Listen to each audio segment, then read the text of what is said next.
행복하게 일하고 싶으신가요? 행일사와 함께하면 그 길이 보입니다.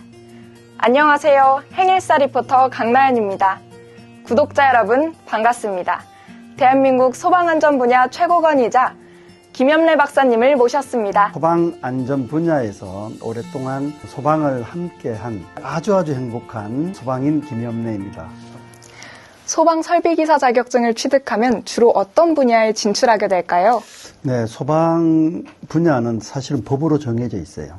법으로 정해져 있다 보니까 진출할 수 있는 부분은 아마 제한적이라고 보면 될 것 같아요. 이제 우리 특별히 보면 건물 내에 소방시설을 설치하는데 그 건물 내에 소방시설을 설계한다든지 또 시공, 감리, 점검, 제조, 또 그 건물을 관리하는 방제실, 또 소방공무원, 이쪽 분야로 진출하면서 우리 국민의 안전을 우리가 책임지는 분야가 바로 이 분야입니다. 사람의 생명과 직결되는 중요한 일인 만큼 그에 맞는 처우를 받는 것도 중요할 것 같습니다. 각 분야의 연봉이나 처우 등은 어떤가요? 근데 사실은 우리 소방 설비 분야 하면 처우가 좋을 것이다 이렇게 생각이 드는데 제 생각으로는 아직 좀 부족하다 이런 생각이 듭니다. 타 분야와 같이 반도체 분야와 같이 이렇게 봉급이 좀 많았으면 저도 이제 바람인데 어떻게 보면은 소방시설이라는 것은 법적으로 제한되어 있기 때문에 건물주 자체는 돈이 적게 들어가는 방향으로 이렇게 건물을 지어야 되는 그러한 부분이라 이 제한적인 그런 소방법에 따를 수밖에 없기 때문에 아주 최소한의 금액을 투자하는 그런 경향이 있어요. 그러다 보니까 소방설비 관련된 자격증을 갖고 있는 기술자가 좀 대우를 받지 못하지 않느냐 이런 좀 생각이 들고요. 사실은 이제 소방설비 자격증 자체는 어떻게 보면 저는 평생 직장으로 봐요. 이 자격증 자체가 은퇴를 하더라도 정년을 하더라도 이 자격증으로 일을 할 수가 있어요. 속된 말로 죽을 때까지 사회생활을 할 수 있는 그러한 자격증이 소방설비 자격증이라고 저는 아주 확신합니다. 외국의 사례와 비교했을 때 저희 나라의 현재 처우가 조금은 아쉽다는 평가도 있는데요. 우리나라도 외국과 같은 방향으로 나아갈 가능성이 높다고 보시나요? 지금 보면은 선진국의 미국 같은 경우에는 가장 존경을 받는 그러한 직업이 그 소방을 하고 있는 사람들이에요. 예를 들어서 쉽게 얘기해 소방관 아니면 건물 내에 소방안전에서 일하는 사람들. 아마 우리나라도 이제 선진국 반열에 들어왔으니까 안전 분야가 앞으로는 가장 직종 중에 좋은 그러한 직업이 아닐까 이런 생각이 좀 듭니다. 박사님이 걸어오신 길은 대한민국 소방안전 분야의 역사라고도 볼 수 있을 것 같은데요. 앞으로 이 분야에서 주목해야 할 기술이나 트렌드는 무엇이며 최근에는 소방안전 분야에도 AI와 긴밀하게 연결되어 있잖아요. 소방 분야의 전문가를 꿈꾸는 사람들이 주의 깊게 살펴봐야 할 변화는 무엇이 있을까요? 타 분야도 아마 산업의 트렌드가 있죠.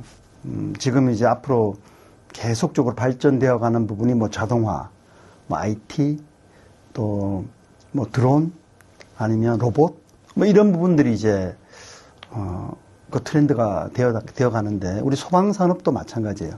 소방 분야도 이제 화재 진압을 하려면 사람이 직접 가서 화재 진압보다 로봇을 이용한다든지 아니면 드론을 이용한다든지 이렇게 해서 화재 진압과 예방을 앞으로는 해야 될 것 같아요. 아직까지는 좀 제 생각은 우리 소방산업에 이러한 부분이 도입이 좀 미미하다 이런 생각이 들고요. 우리나라가 사실은 IT 최강국이잖아요. IT 최강국이기 때문에 아마 이런 부분도 쉽게 접근이 되고 또 발전이 되지 않을까 이런 생각이 듭니다. 박사님은 한국화재소방학회장은 물론 국회 소방정책연구회 자문위원과 문화재청 문화재방재위원 등 국가정책 및 입안 과정에서도 다양한 활동을 하셨습니다. 그중에서 가장 보람된 일은 무엇이었나요? 소방안전 분야를 이제 제가 정책에 입안도 하고 시행도 하고 이런 부분들은 사실은 제가 할 일이었던 것이고요. 그리고 특히 이제 화재소방학회장 또 역임하면서 또 전국대학 소방학과 교수협의회 회장을 역임하면서 이 화재 소방 분야에 학문 연구로 인해서 제가 사실은 훈장을 제가 받았어요. 훈장을 2개나 받았었는데 국민훈장, 목련장하고 또 녹조근정훈장을 제가 받았습니다. 아마 2001년도 무렵 될 거예요. 중앙고속도로가 있는데 그 중앙고속도로에 충북 단양에서 경북 영주 사이 그 중령이 있어요. 중령 고개가 있는데 약 한 4.5km 정도. 그에 이제 터널을 우리가 이제 공사를 했었어요.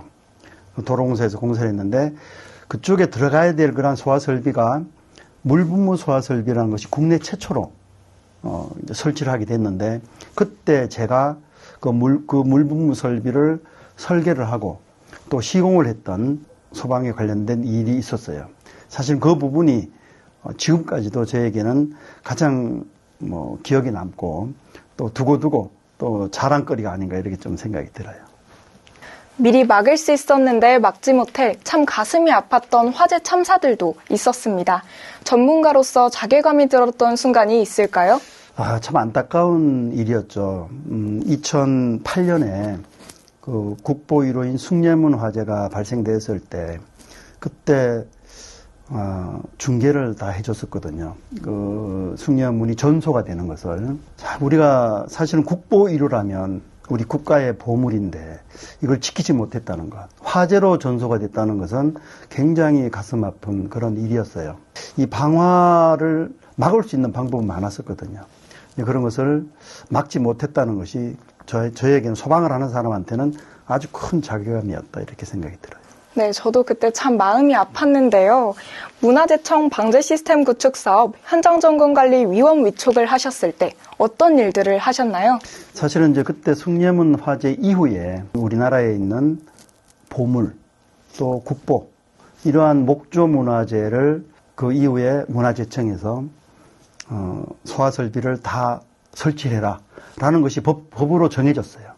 이제 그러다 보니까 도심에 있는 숭례문 아니면 종묘 창덕궁 덕수궁 같이 산속에 사찰에 있는 국보 다음에 보물 이런 문화재에 대해서 소방 설비를 강화하기 위해서 굉장히 많은 그러한 그 투자와 자문과 점검을 했던 기억이 나요. 목조 문화재 화재가 발생했을 시 참 안타까운 마음이 들었습니다. 피해를 최소화하려면 어떻게 관리해야 할까요? 이 목조 문화재 자체는 이제 우리가 소화 설비를 설치를 하려면 문화재 훼손이 사실은 일부는 있어야 되거든요. 그래서 문화재 훼손을 최소한으로 하기 위해서도 상당히 많은 신경을 썼었고, 그리고 관람을 하더라도 사실은 문화재 안으로 내부로 가지 말고 원거리에서 관람을 하는 것이 저는 바람직하다고 생각을 해요. 그런 부분들이 아직까지는 좀 미비하다 이런 생각이 들고요. 그리고 또 사람이 또 접근을 하게 되면 CCTV나 이런 부분들로 감시를 해서 경종을 울린다든지 아니면 방화 안전 관련 사람들이 제지를 시킨다든지 이러한 제도가 좀 필요할 것 같아요. 계절적 특성상 건조한 기후에 화재가 발생할 위험이 더 높잖아요.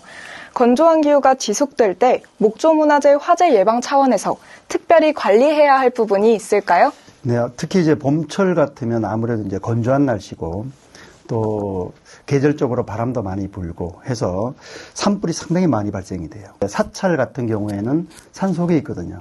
그래서 산불이 나게 되면 이 문화재 소실이 상당히 많이 발생이 돼서 이런 것을 좀 예방을 하기 위해서 문화재 주위에 사찰 주위에 벌목 작업을 한다든지 또 옥외 소화전을 설치해서 화재 진압에 대비한다든지 아니면 또 방수총이라는 것이 있어요. 아주 대량의 물을 먼 곳까지 보내는 그 방수총을 사용한다든지 또 수막 설비를 해서 문화재를 보호하는 그러한 것을 지금 설치를 진행을 하고 있고 또 설치를 하고 있어요.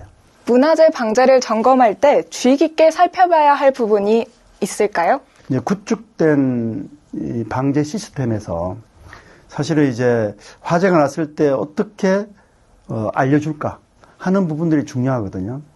그래서 이제 감지기를 설치해서 그 감지기가 그냥 그 사찰 내에서만 아니면 도심에 있는 문화재 내에서만 울리는 것이 아니고 그 관할 소방서가 있어요.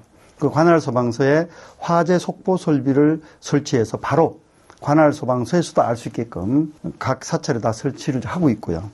또 소화설비 자체는 사실은 방수 압과 방수량이 제대로 나와야 돼요. 왜냐하면 그 압력과 방수량이 작으면 화재를 진압할 수 없는 그런 상황이 되고, 그리고 충분한 또 방사 거리가 있어야 돼요. 이 사찰 같은 곳은 먼 곳까지 소화수를 뿌려줘야 되기 때문에 그런 부분도 있고, 또한 이 자동 소화 시스템을 관리하는데 문제가 없는지, 작동하고 정말 문제가 없는지 항상 주시를 해야 된다라는 것이 살펴봐야 될 그러한 것들이라 생각이 들어요. 네, 실제 현장에서 목조문화재 방제 점검을 할 때 어떻게 진행이 될까요? 도심에서는 문화재를 이렇게 점검을 할 때 특히 이제 CCTV를 많이 설치해요. 보면은 우리가 뭐 흥인지문이나 뭐 숭례문 같은 데 가보면 사람들이 접근을 쉽게 할 수 있거든요. 그래서 CCTV를 설치해서 사람이 접근을 못하게끔 뭐 경종을 울리고 방송을 한다든지 이런 부분들이 지금 하고 있고, 그리고 또 관할 소방서에서도 주시를 하고 있어요. 소방서에서 이러한 부분들이 위험하다라는 것을 항상 주시를 하고 있기 때문에 그 작동 여부 확인이 좀 중요할 거라고 생각이 들고, 옥내 소화전, 소화기, 또 방수총 이런 사용에 대해서도 항상 숙지하고 점검이 필요하다 이렇게 생각이 들어요. 네, 현장 점검을 하실 때 매뉴얼에 꼭 포함되어야 하는 사항이 있다면 어떤 게 있나요?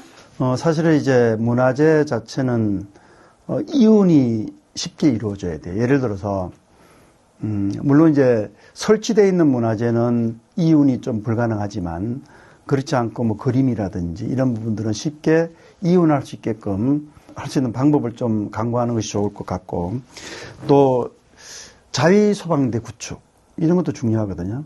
예를 들어서 뭐 경복궁이다 아니면 창덕궁이다 하면 그 자율소방대가 구축이 돼서 항상 그 문화재를 감시를 할 수 있는 그러한 것이 필요하고, 또한 소방 화재 났을 때 그 요원들의 행동 요령, 화재 신고라든지 아니면 화재 진압이라든지 이런 부분이 중요하고, 현장 점검 시에 그 소화기 아니면 뭐 소화전 이런 부분들에 대한 압력, 또 방수량 이런 부분들을 사실은 점검이 필요하고, 만약에 이러한 부분들이 불량이 났을 때는 어떻게 또 교체할 것인가 이런 부분들도 아마 많이 생각을 좀 해야 될 것 같아요.